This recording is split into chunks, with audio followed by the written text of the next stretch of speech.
It is said that some moments linger in one's memory forever. They adhere like shadows, mute but always present. It has been 2 years since that day. 2 years since everything transformed. It was intended to be a straightforward beach excursion with my son. Leonard, my husband, Phoenix, was unable to attend, as he often prioritized work over family. I had grown accustomed to this solitude. However, that day felt anomalous. Both then and now, we settled down, and the sun was warm, perhaps excessively so. I reclined, finally liberated from the cacophony of the world, and requested Leonard to assist in applying oil to my back. I did not hesitate. He is my son, my child. What is the rationale for my doing so? Initially, it was inconsequential, only his hands assisting me. Nonetheless, subsequently, I recognized it. I sensed his presence descend farther and decrease, and I did not intervene. What is the reason? Did I not prevent him? You believe you own knowledge. You may believe you understand your family. Yet there exists a singular moment that can dismantle everything. For me, this occurred on that beach, irrevocably altering my existence. Phoenix and I had been wed for over 15 years. Those acquainted with us would describe us as the ideal couple, possessing a lovely home, commendable children, and a stable life. However, the fissures remain invisible until one is ensconced within the confines. The void is imperceptible unless one is the individual enduring it. For years, Phoenix's career consumed his entire being. He consistently worked. I refrained from stopping him.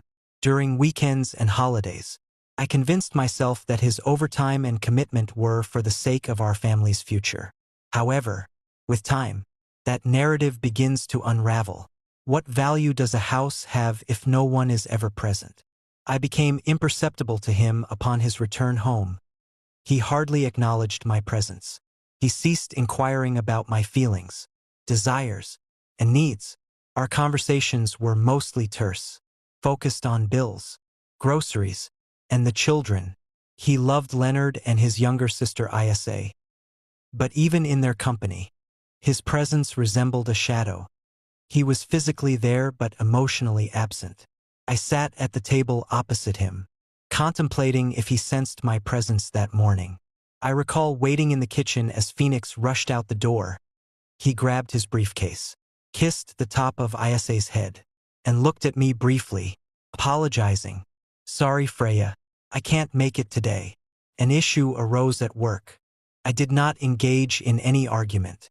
I only nodded like I always did, my throat constricted. I reassured myself that it was okay. Leonard. At that time, Leonard was 16 years old, tall and slender, and I could proceed independently. He had the same brown eyes as his father.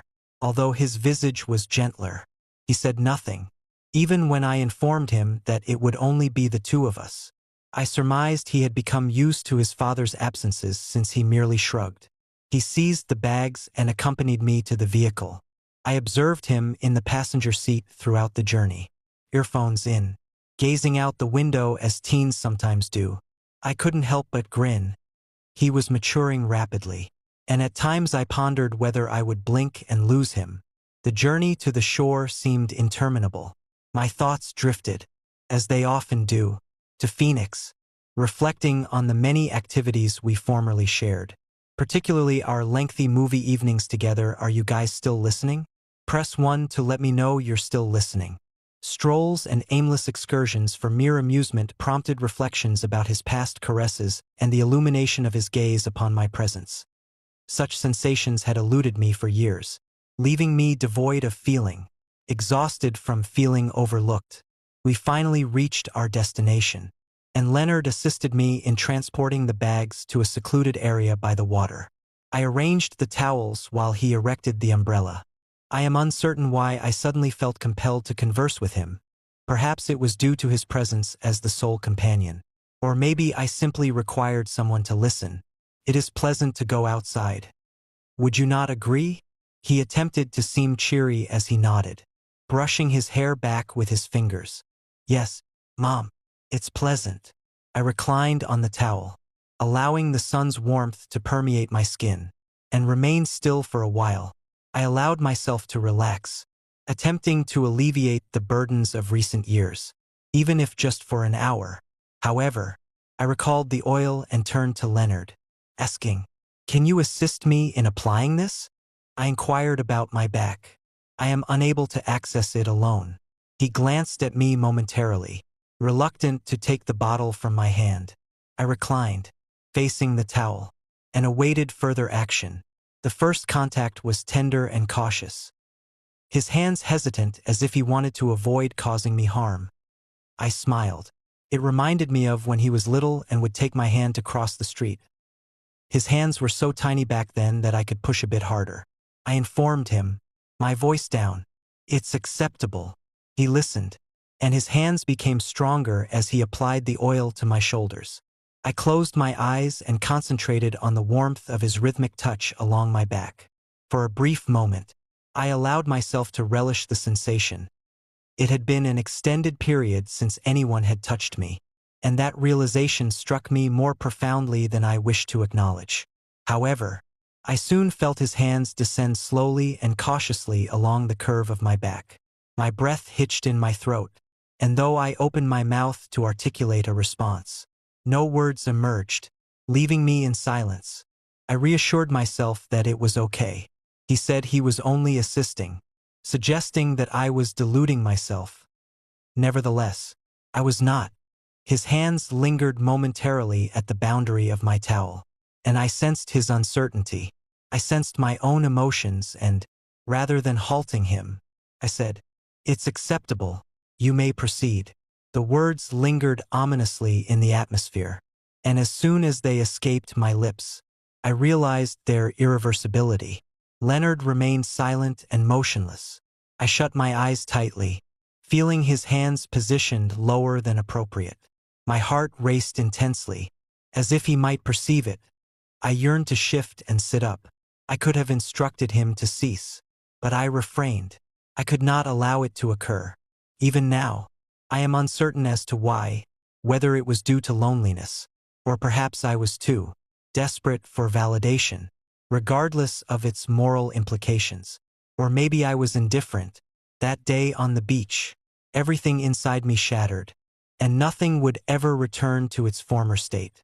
If you have persevered through this narrative, I appreciate your continued engagement. I understand it is challenging. If you find this video engaging or believe someone could resonate with my narrative, kindly take a moment to like and subscribe. It significantly aids my efforts to continue sharing such stories and reassures me of my connection to others. Now, returning to the topic. After that day at the beach, a notable shift occurred that I could not disregard. The emotions I experienced, the sights I witnessed, and Leonard's subsequent gaze were not merely fleeting. They were persistent. Each time our eyes met, there was an unmistakable change in him, an ineffable quality that I was reluctant to identify yet could not overlook. I attempted to suppress it upon our return home that evening, doing everything possible to maintain a semblance of normalcy. I prepared supper. I inquired of Leonard regarding school while I folded laundry late into the night, my hands trembling throughout. I repeatedly revisited the events involving him, the way he lingered, and the tension I experienced in my own body. I despised myself for it and resented him for inducing such feelings about my own son. Phoenix remained oblivious. He returned home late as per usual, his tie askew and his face weary. He kissed my cheek out of habit, merely a remnant of what it once was after a long day. I inquired, anticipating a dialogue. Yet he merely grunted and nodded, already en route to the living room. This was a recurring pattern. His presence felt like an afterthought, rendering me invisible once more. That night, I lay in bed, fixated on the ceiling, while Phoenix slept softly beside me. The house was tranquil, yet my mind was tumultuous. I found myself preoccupied with thoughts of Leonard, his hands and his gaze. I recognized the impropriety of my feelings. I understood I should terminate whatever it was before it escalated. However, a darker, lonelier facet of me yearned to cling to it, desiring the attention, the touch, the sensation of being acknowledged. Days elapsed, and Leonard remained silent. Yet his silence resonated louder than words. He did not evade me, precisely. Rather, it felt as though he lingered closer. I would catch him observing me while I cooked, cleaned, or sat alone on the couch at night, and I allowed it to transpire. I didn't stop him. I refrained from self-restraint. Therefore, the next weekend arrived, characterized by oppressive heat, rendering the home suffocating. Phoenix had departed to attend to a last ship, leaving Leonard and me alone once again. I inquired if he wanted to return to the beach. Just the two of us. I am uncertain why I proposed this. Maybe I believed that being outside would be beneficial. Clarify my thoughts. Maybe I wanted to challenge myself to see if I could dispel all. The journey was tranquil this time. Leonard, however, did not don his headphones. He remained seated, gazing out the window. His knee bounced restlessly. I wanted to utter something, anything, to disrupt the stillness. But each time I attempted to speak, the words lodged in my throat. Upon arriving at the beach, it was almost deserted. I recall the vivid blue of the ocean and the sensation of the breeze on my face. Rearranged the towels as before, and Leonard assisted me in organizing everything. I did not request him to apply oil on my back. Instead, I remained still with my eyes closed, feigning tranquility. However, even with my eyes shut, I sensed his scrutiny. I could feel him observing me. The actual turning point occurred thereafter. That afternoon, we opted to cleanse ourselves at the beach showers prior to our departure. The intention was to swiftly remove the sand from our skin. However, an inexplicable event transpired. When we arrived at the showers, Leonard stepped under the water first, allowing it to cascade down his back. I observed him momentarily from the side before joining him. An uncontrollable impulse compelled me to remove my outer garments and position myself beside him, the water cooling against my skin. Leonard regarded me with surprise. I am uncertain if it was merely astonishment, uncertainty, or a totally other matter. But he remained silent. I observed him briefly. She then scrutinized him and said, You should also remove your shorts. Proper rinsing is necessary. I am uncertain why I expressed this. Perhaps I sought to demonstrate my control or to halt the situation. Or maybe I was evaluating him and myself. He paused briefly before complying, removing his shoes, and thus we found ourselves together, alone, in the water, as the rain poured down, obliterating everything except our emotions. I turned away from him and softly requested assistance with my back. He complied, his hands gentle as before, yet the palpable tension between us was undeniable. When he touched my waist, I became rigid, the atmosphere thickened, and the sound of the water drowned out all else. I could have walked away, I could have halted the moment, but instead, I leaned closer, took his hands, and guided them to my chest. He did not withdraw. What transpired next is beyond explanation. It was a fleeting moment, a blur.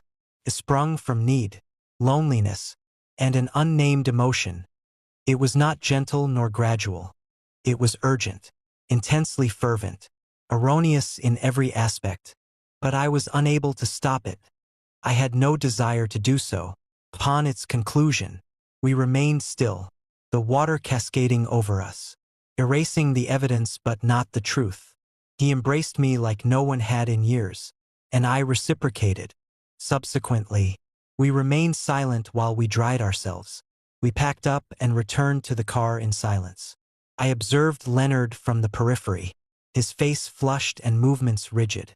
I realized I had irrevocably damaged everything. We had crossed an insurmountable boundary, yet, for the first time in years, I felt invigorated. The journey home commenced quietly. The car felt constricted and burdensome, as if the atmosphere itself weighed heavily upon us.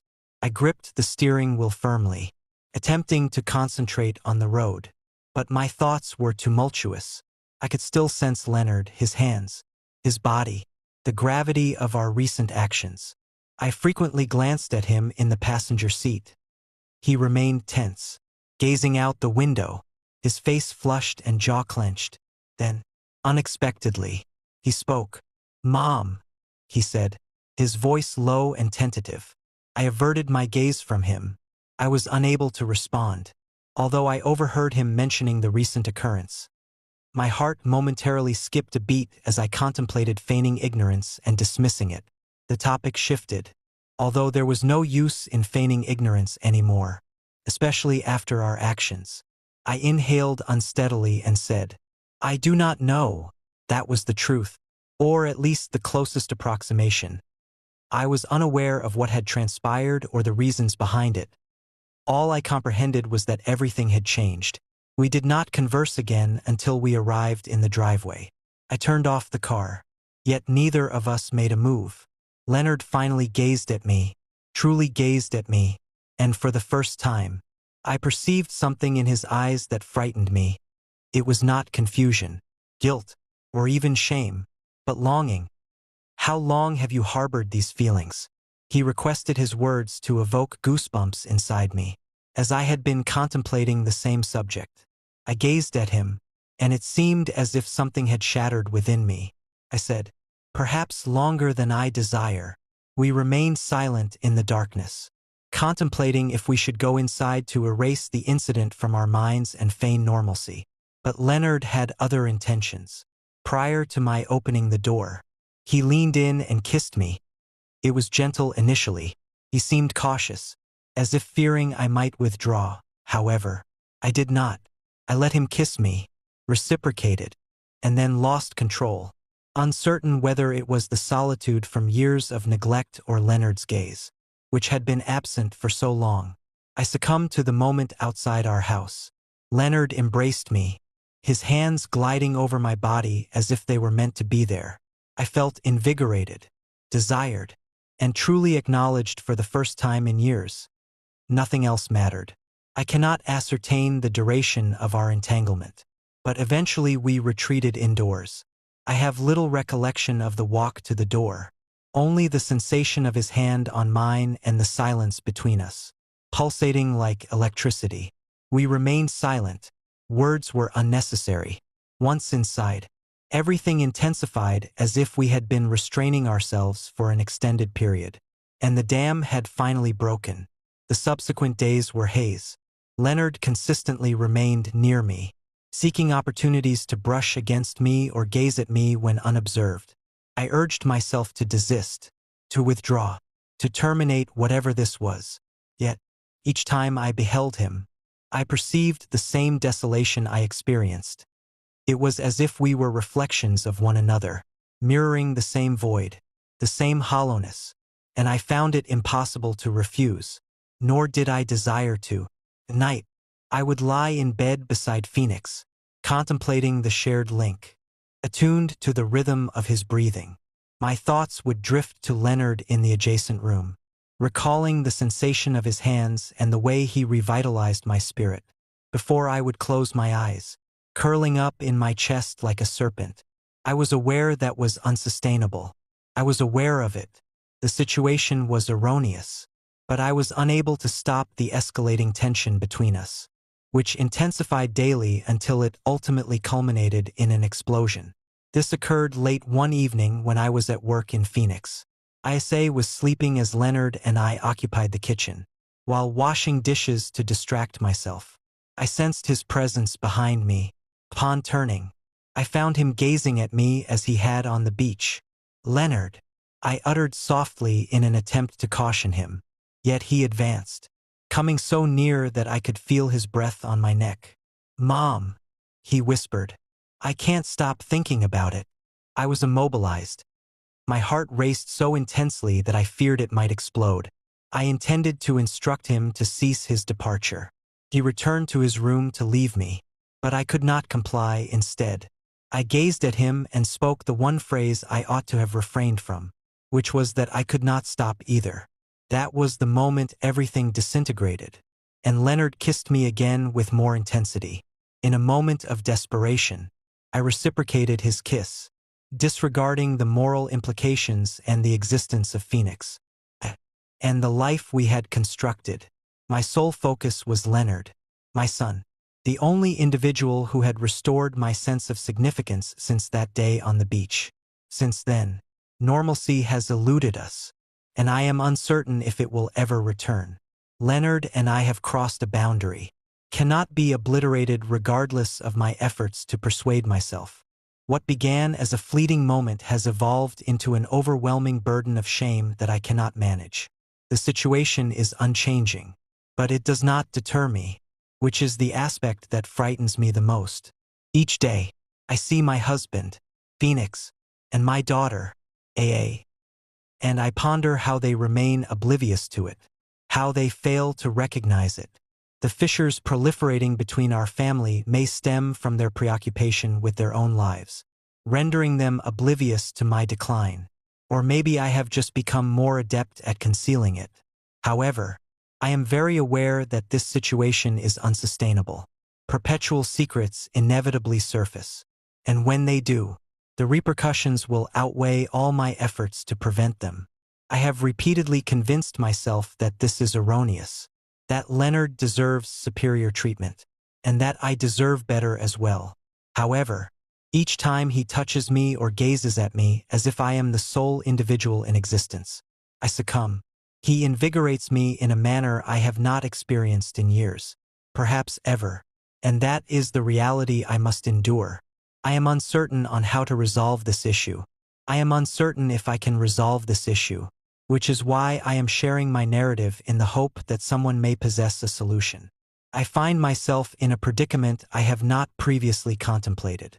Perhaps you can assist me in extricating myself from this turmoil before it becomes irrevocable.